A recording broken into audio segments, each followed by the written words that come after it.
Welcome, everybody. I'm Kenny Varn, the owner of SportsBooks.com. Welcome to the ACC Conference Breakdown. And what we're going to do with this particular one, does this go big or does that just make it small? Okay. We're going to break down the ACC. We're looking at 8 win totals. Now, you got to remember, we have a couple of win totals we do a year. One year we went 4-1. One year we went 1-1. So I take it with a grain of salt. So before we get started, sportshaveballs.com is the name of my site. We don't sell picks. We just have great stuff up there.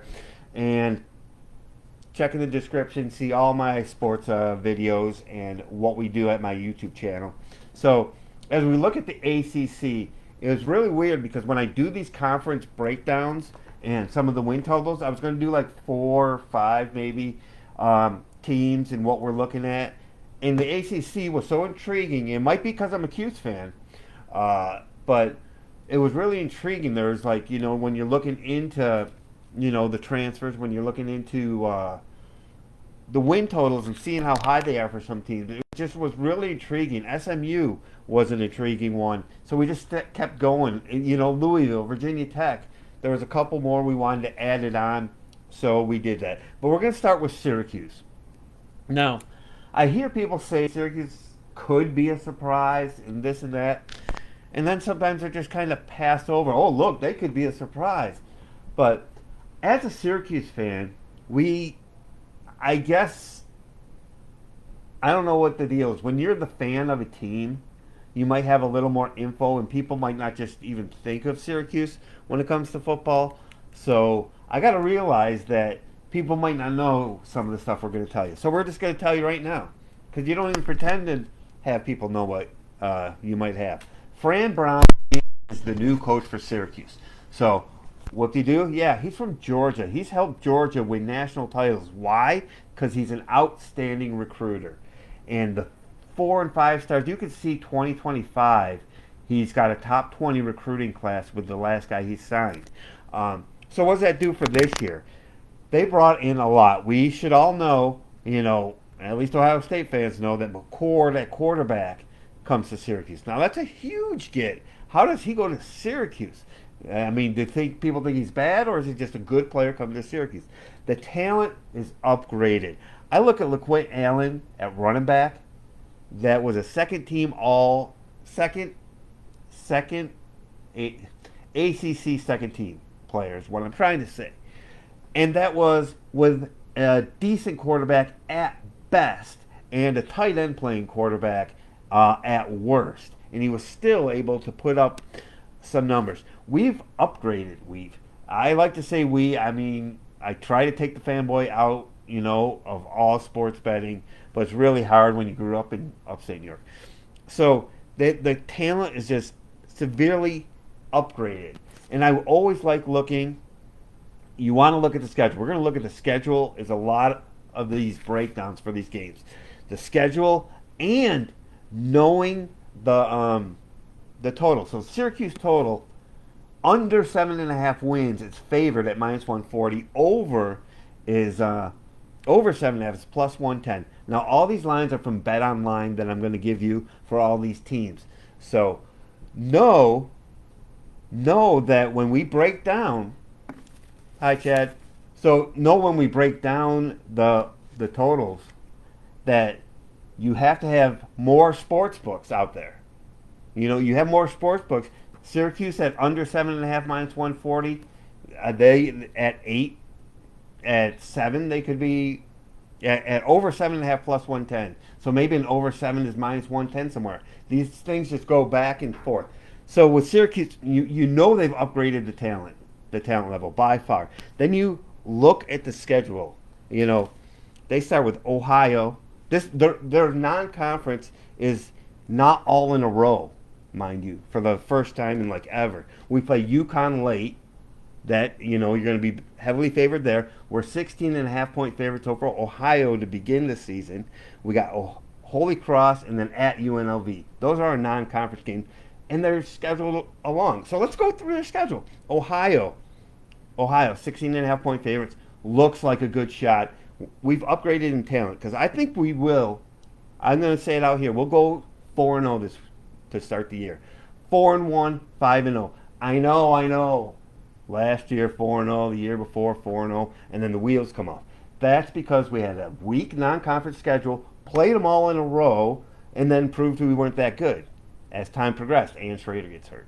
But so you go with Ohio. Now you got Georgia Tech. What's Georgia Tech? Georgia Tech's lined at 5 wins. Now remember, all 4 of these games are in the dome to begin with, and we're looking for over 7.5 at plus money, and maybe you can get a line that's 7 for Syracuse to, bail out tie where you can get 5 losses. So you got Ohio, and then you got Georgia Tech, very winnable, a 5-win team, and with Syracuse upgraded talent, I think we're better. Then it's great because we have a week off, and then Stanford has to come across country, a team that's lined at 3.5 wins. Another highly probable win. Then Holy Cross will be a win. I know they're decent. They have been a decent SES team, but they're still not even a playoff team, and they have 24 teams in their playoffs. So I look for a 4-0 start. Now, on a Friday night, they go to Vegas. Now, UNLV, they're like one of those middling teams. It's like, okay, now are we decent? Are we not? And that's how we find out in the ACC playing Georgia Tech and Stanford. Yeah, Stanford in the ACC, go figure. Georgia Tech, Stanford, boom. Now, if you're decent enough team, you got the quarterback play, you got the talent that you've transferred in. You can be 4-0. You could be up to 5-0 before you go to NC State. Now, I want to take a pause here because I get all excited because it's Syracuse, and we haven't been really good for real in a long time, long time. Even the 10-2 year was like, eh. But with Fran Brown, if he's half a coach on the field, if he's a decent on the field coach, just half as good as he is a recruiter, Katie bar the door, and I'll say we'll make a run into playoffs next year. In a previous video, I said borderline this year, but really, seriously, in the ACC, with this schedule, you have to lose 1 game maximum. It feels like, at least. And then, so there's 5. And then NC State, you go to NC State, who is lined at 8.5 wins, ranked 13th in the country, a definitely possible loss. You come off a bye and play at Pitt. So what's the first thing we look at that one? At Pitt, a medium team that we need to learn more about. I mean, this is June freaking 25th, and we're talking college football. So what do we got with Pitt? Now, remember, when Syracuse has those first 4 games at home, 5 of the next 6 are on the road. But they do have, between NC State, maybe a loss, they have a off week, and then at Pitt. Then they come home and play Virginia Tech. Virginia Tech we're going to do a little bit later in this video, and I think that's a winnable game, and we're at the, a lot of these teams, the Miamis are 24, Clemson's 15, Virginia Tech 21, like borderline top 25 teams. We know Clemson's a little bit different than them. NC State's the highest ranked team in this conference to begin the year at 12, 13. So we looked at that. Then after Virginia Tech, it lightens up again. Even with 2 road games, it's at BC and at Cal. Very winnable games. BC with no atmosphere, and then at Cal, it's across the country. And we want to really see, if they're playing back-to-back games and they have to go across the country. Could be tricky, but it's not a good team. It's a team where you can win by the end of the game. UConn, I like our chances. And then Miami, they have Cristobal. So if Fran Brown's a good coach, there's going to be another win. So where can they lose? Where can they slip up? Definitely NC State, Virginia Tech, and Miami would be your first 3 that you think about. Now they can have 4 losses now. So NC State, Virginia Tech, Miami. Now you got Pitt, and you got UNLV. I mean, if they're 5-0 coming out and just need 8 wins, and 7 being the bailout if you get it at a better book, I just think the advantages for Syracuse to get over the 7.5 wins are better than the chance of going under. And look at who they miss. Louisville, nowhere to be found, 8.5. And of course, Clemson, Florida State, the 2 favorites in this conference. not on the schedule. A shot at 8 wins, I think it's possible, and truth be told, I'd be disappointed if they don't. But that's as a fan. We look at Clemson now. Now this is perfect sportsbook stuff. Clemson is lined at 9. This is at Bet Online now. You know, you could have an 8.5. I've seen ESPN call it 8.5, but they're 9.5 minus 175 to the under. So you can get a plus 145 if you think Clemson's going to lose 2 times or less. I've got to get that out of the way. If you think they're going to lose 2 times or less. And as we look at these guys, quarterback, this is huge. Now, Klubnik, you got starting. Are you a Klubnik fan? When he came in for Klubnik, whatever you want to call him, when he came in for DJ, I was like, this guy's good. And he proved he's not. And I was more like DJ Ugale, who went to Oregon State and now at Florida State. We'll talk about later. We're going to call him DJ because we cannot pronounce that last name. So, and DJ just wasn't that good. I just don't think he was I just didn't think he was there. So for Clemson, with Klubnik, the second year with the OC, I think that's kind of the key to the season because I just don't. I'm not a big believer in their quarterback at this point, and I think their defense is going to be fine. It's funny. I've talked to a friend of mine about Clemson, and you know, I've talked to a couple people about them, and it was like about them taking step backs, and it's like, well, when were they really on Alabama's level? Saban Alabama or Kirby Smart Dogs level. When did they actually break through? The only time they've had the really great teams are when they had the all-world quarterback. And that's been a huge difference. When they don't have Trevor Lawrence or they don't have Deshaun Watson even going nutso in the good game against Bama, the crazy game they pulled out where they made unbelievable plays, 3rd and Renfro and all, and Trevor Lawrence, you know, blew the doors in. They've always had, like he would say, oh, they got great players. Yeah, they did have great players on the defense, and I agree, but I just don't think every single level, like the ridiculous levels that Georgia and Alabama have had, now that could even disappear. We'll find out in the next few years with all the pay-to-play you're allowed now, but that's when Clemson was like great. Now that they got the real good stage, and they got the they're so disappointing because of this and that, because their offense isn't as elite because they can't just rotate the players in like Alabama or Georgia, and coach does not believe in bringing in the transfers much. So I mean, is that letting them down to this 15? I mean, I'm sure he loves being so low in the rankings and us against the world. But look at their schedule. Their first 3 I really don't like because they start with the Dogs. Dogs, they just want this season to start. They know if they go undefeated and lose in the SEC title game, they're still going to have a shot at the national title. This is like, can Clemson step up in this atmosphere? Now, it's a neutral game. I don't believe that it's because it's in Atlanta, it's a Georgia home game. I think it's more of they sell enough tickets to the same teams. And you might want to look at that as it goes. Is it going to be 70% sold to Georgia? I think it's going to be closer to a 50-50 split. And I think the talent level, there is a difference. A lot of times with this type of matchup, I don't think the talent difference is much. But I think the talent difference is in the Dogs' favor. So that's going to be a real tough one.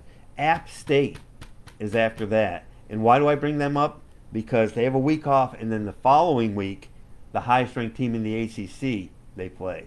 So it's a huge sandwich game against an Appalachian State team.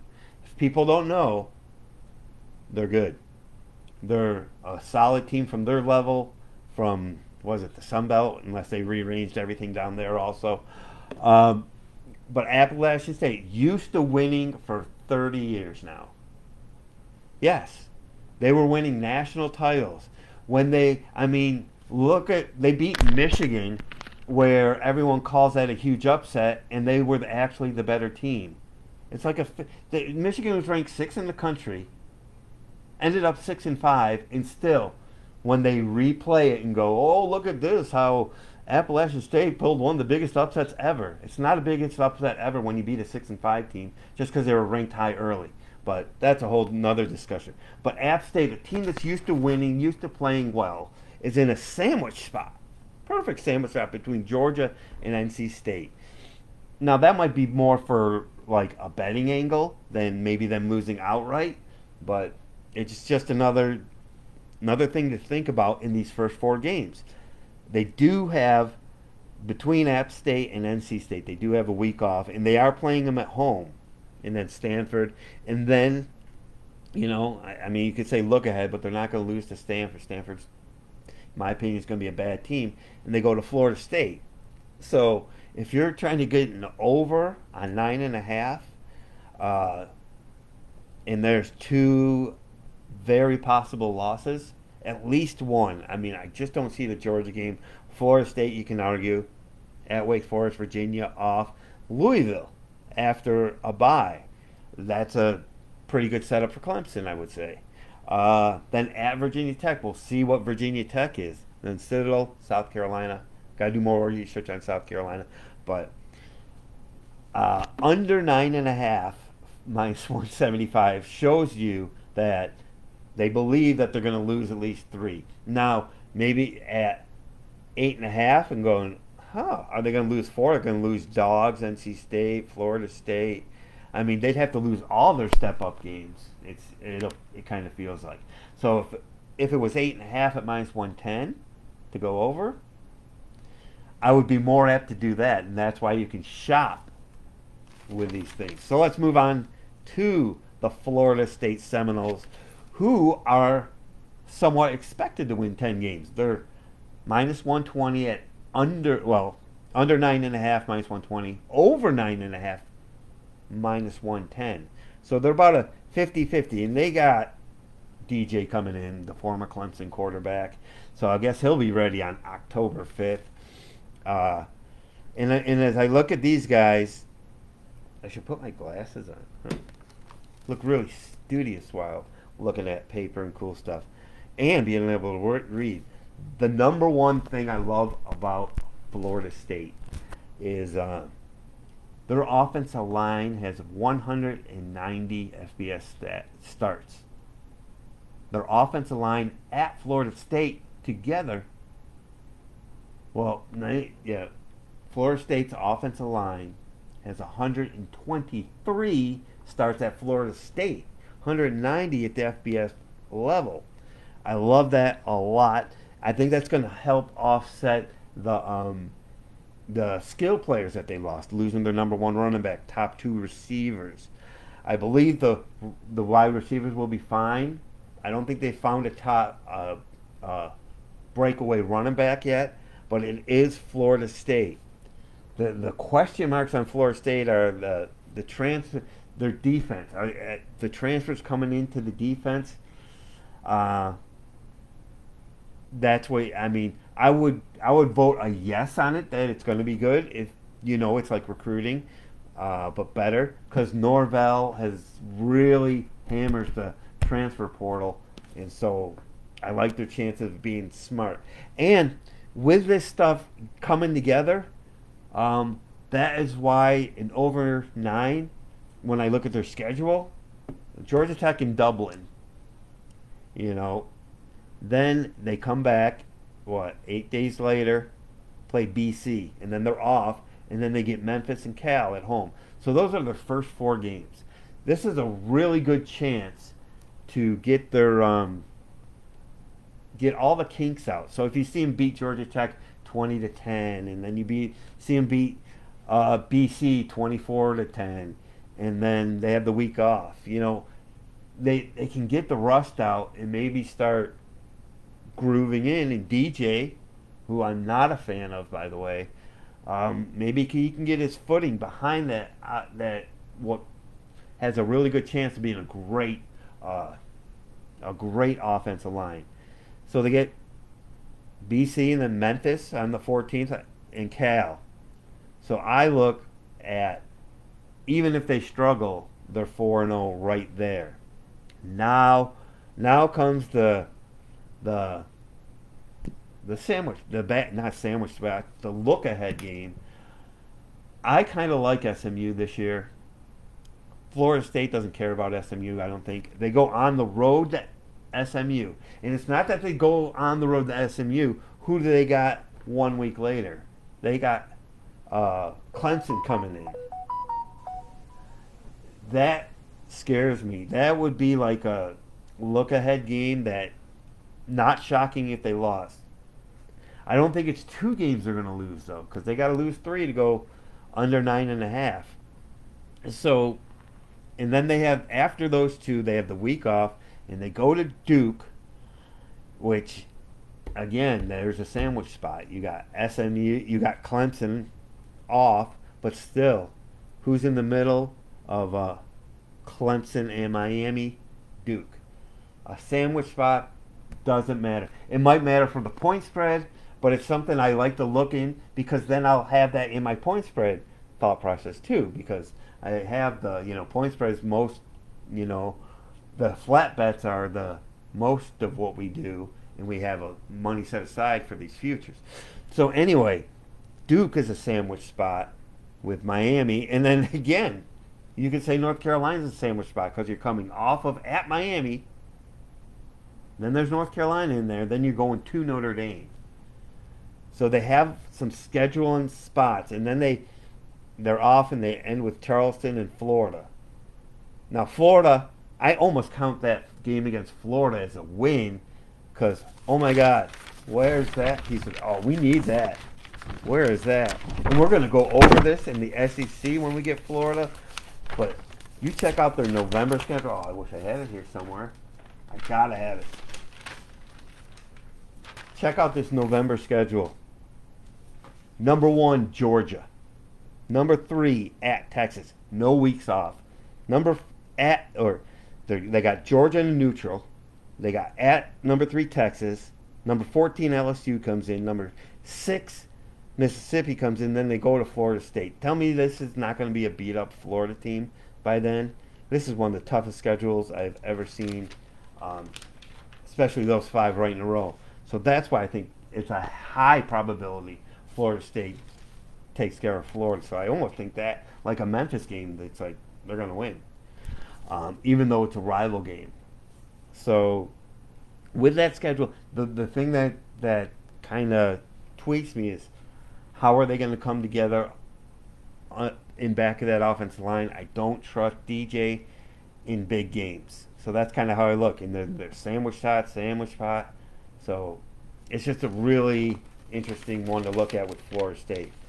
With Miami, I could only look at the under. Under 9.5 minus 170. Over 9.5 plus 140. I should just say, crystal ball's coach. He doesn't know how to kneel. And that's all you would have to really do with that. But let's give him a shot. Unlike Florida State, where I say Florida State will take care of Florida, no problem. Miami plays Florida at the beginning of the year. There is no beat up situation. There is no look aheads. There's nothing. There's nothing that Florida does. Florida's going to have the best mindset they have all year. When they open up, they have no losses, and so even though Florida's lined at 4.5 wins in a rival game at Florida,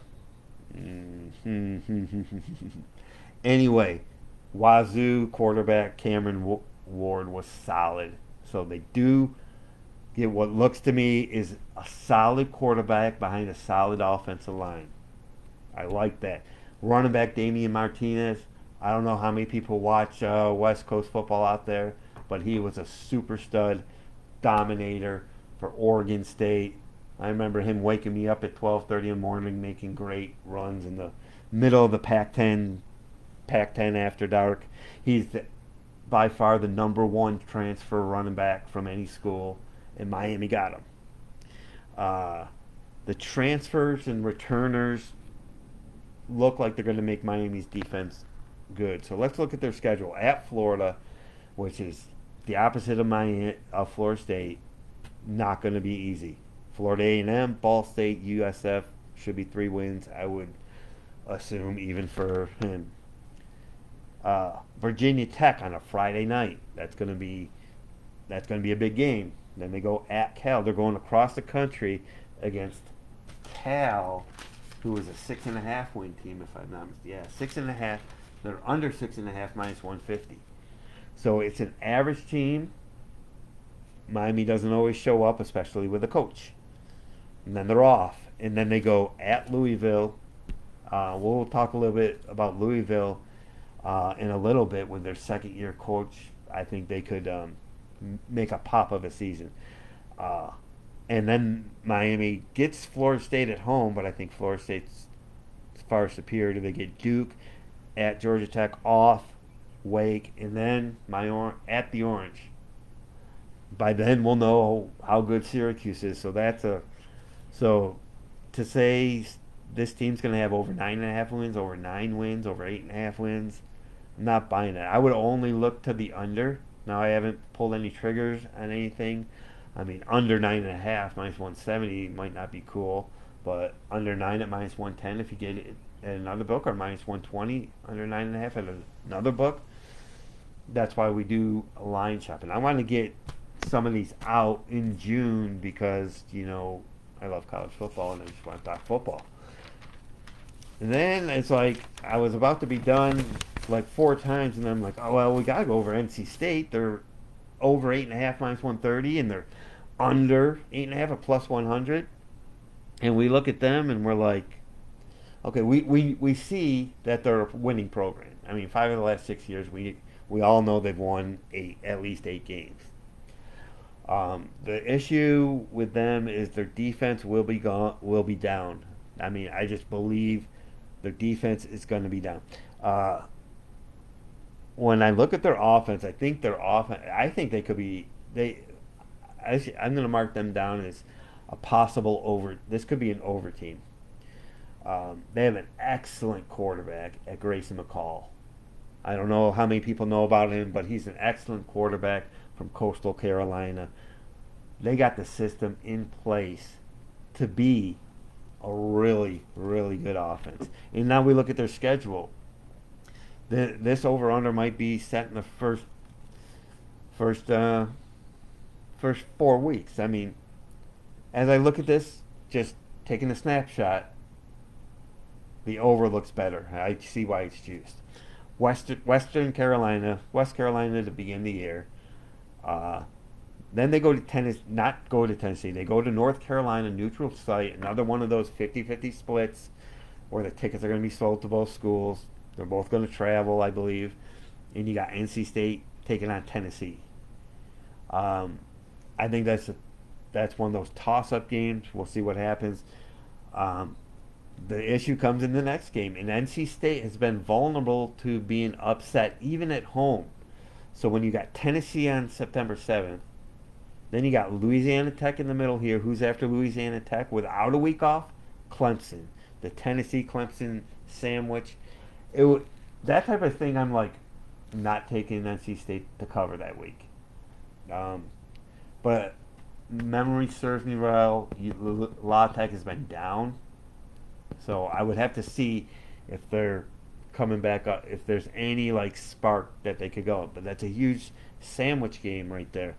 After Clemson, they get Northern Illinois, Wake Forest, and Syracuse at home. You know my feelings about Syracuse. I don't know much about Wake Forest. I think they'll take care of Northern Illinois and Wake Forest. Syracuse comes in. Syracuse could come in with confidence, being 5-0 with better players that have a better frame of mind. We'll know by then. We might have an idea of how good Coach Fran Brown is. So I don't give that an automatic win. They go to Cal. Again, a decent team that they might or might not take care of.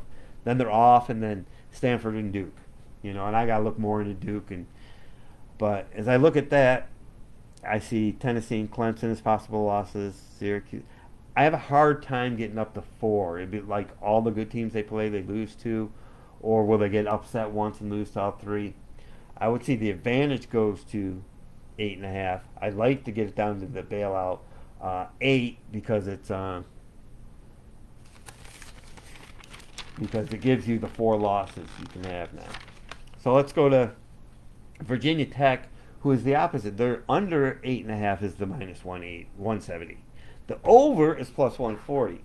So the this team just seems to have issues.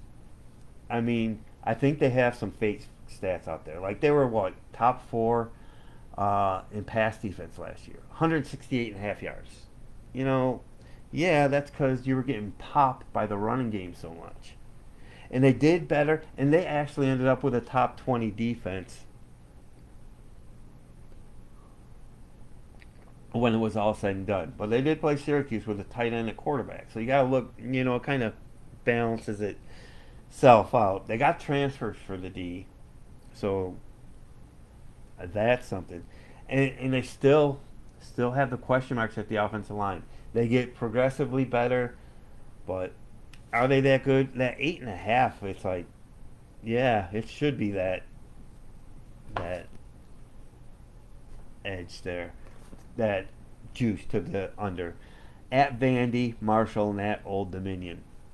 At Old Dominion one, I want to look more into that Old Dominion team playing at home. They have come up before. Marshall, another team. I'm in the major conferences right now because it's June 25th. So I look at all those and like at Vandy, in a team that's offensive line, I can't be trusted, and I don't know if they've fixed the holes at the run defense, where Rutgers could be a problem the next week. This is a team that is top 25. So, you could definitely make the argument that at Vandy, Marshall, at Old Dominion, Rutgers, they could be 4-0. Then they go to Miami, which I think they'll be an underdog there. At Stanford. Stanford's just not good. They're only lined at 3.5 wins. Maybe this is one of them. No. Then they're off, and then they get BC at home, Georgia Tech at home. Not the best of the best, but these are 5 and 6 win teams. 5.5, 4.5.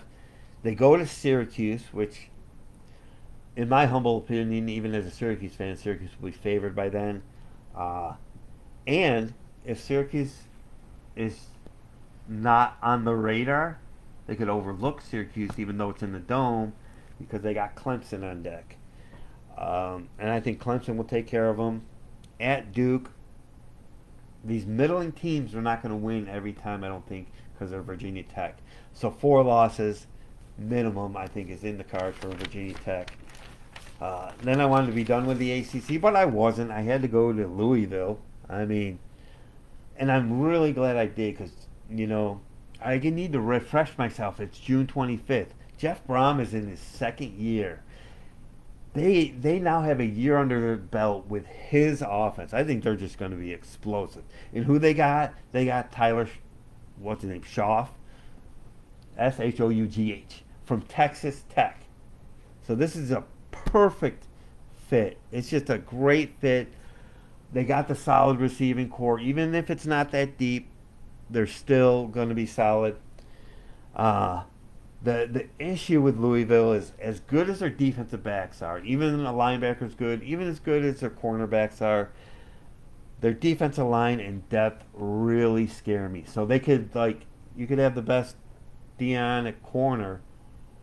You can't hold up for 25 seconds. If they're going to have all day to throw, that's the one bugaboo that I don't like about Louisville. Let's look at their schedule, though. They start with Austin Peay and Jacksonville State. Awesome. Then they have a week off. Then they have Georgia Tech. Okay. If they don't overlook anyone and take care of business, being in the 2nd year, they're 3-0. Now they go at Notre Dame. Now they see, okay, are we good? Are we not good? Are we great? Can we play with the top 5 teams? You can mark that as a loss if you want. Then they come back home and play SMU. That's a scary one for me. because it's a letdown spot after Notre Dame. They're 3-0. They might be ranked even a little higher. They're in might be a national TV game. Boom, letdown, play SMU. They might let Notre Dame beat them twice. That's a big fear if you like the over for Louisville. Then they go to Virginia, who I think is down. Then they got home at Miami. That'd be another showdown, show me game.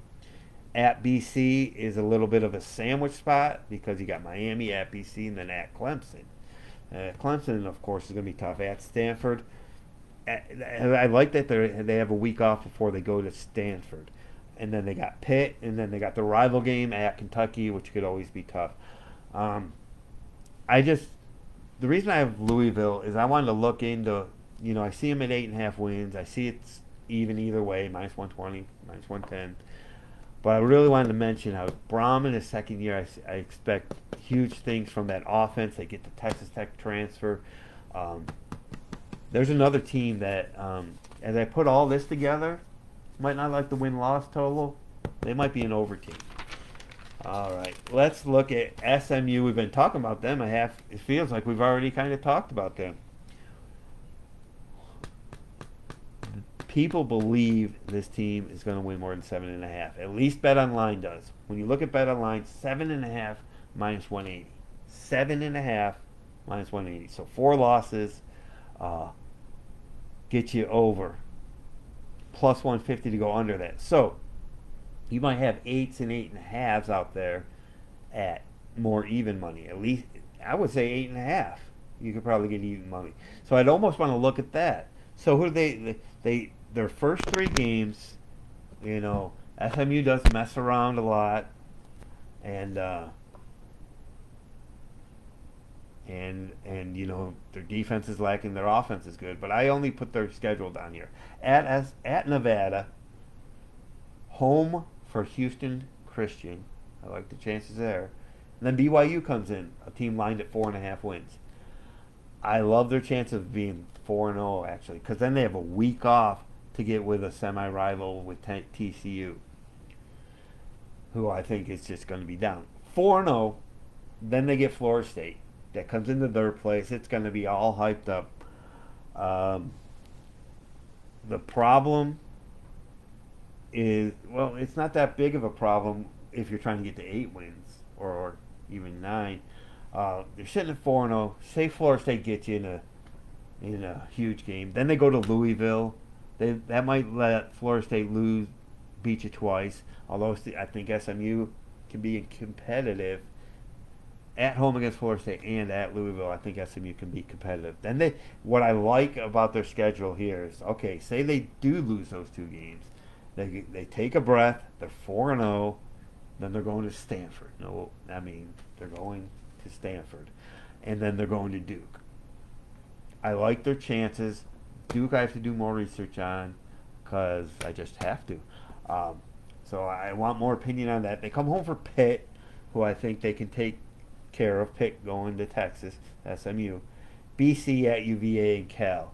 I think their schedule definitely sets up for 8 wins.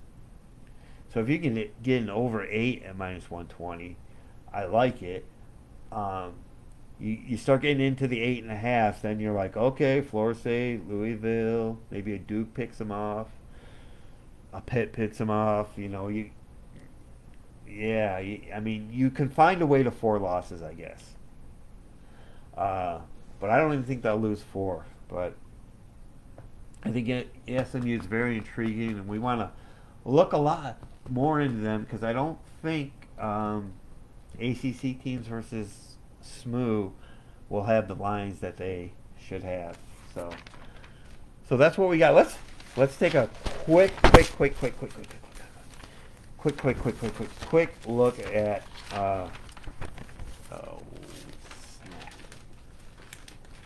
these. Let's look at the rest. Who did we not cover in this? North Carolina under 7.5 minus 125.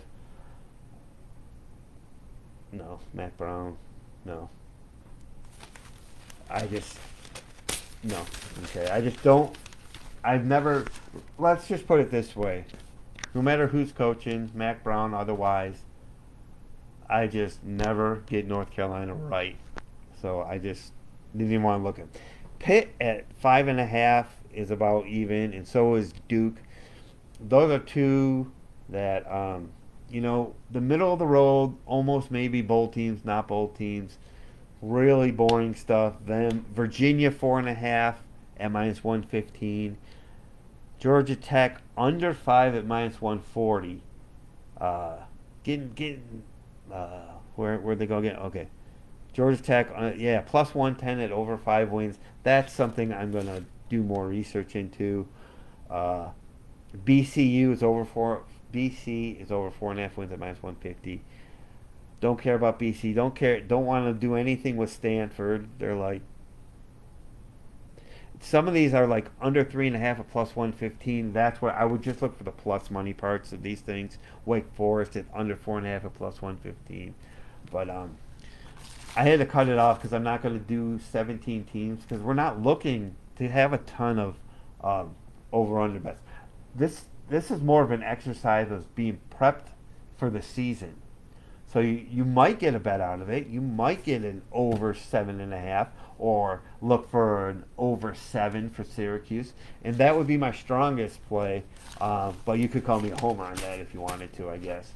But yeah. So our next preview is going to be the Big 12. We're going to do in our next video. And the reason is because the first deal I saw was Kansas State. I saw a clip of their schedule and a clip of the point spreads that that are projected so far as of right now, and they are favored in every single game. And I believe it's 8.5 or 9.5 is their win total. So there has to be 2 or 3 upsets. We're going to start with them in the Big 12, and plus we have to refresh who's in the Big 12. Kansas State and Utah are the teams favored in the Big 12, if that tells you anything. And I think Utah's the best coach in the country. So next up will be the Big 12, and join us. Check me out at sportsatballs.com. We don't sell picks. Don't worry about that. Go to my YouTube channel. That's where I upload all my videos are there. You want to ever look at this video, it'll be right there at the YouTube channel. We went over Syracuse, Michigan, and Georgia in my first video. I know Syracuse twice, but I just did that because Syracuse was my favorite, Georgia is my family's favorite, and Michigan was the national champs. But we'll get to the Big 12 next, and the SEC and the Big 10, the big conferences. We will have you covered. We might even hit a couple of little conferences. Plus, for all you D-gens out there like me, we will break down the Big Sky at some point, because we all know the Montana Grizzlies are going to win the national title. But look at how many teams are ranked high in the Big Sky. All right, we'll see you in the next video, and let's make money.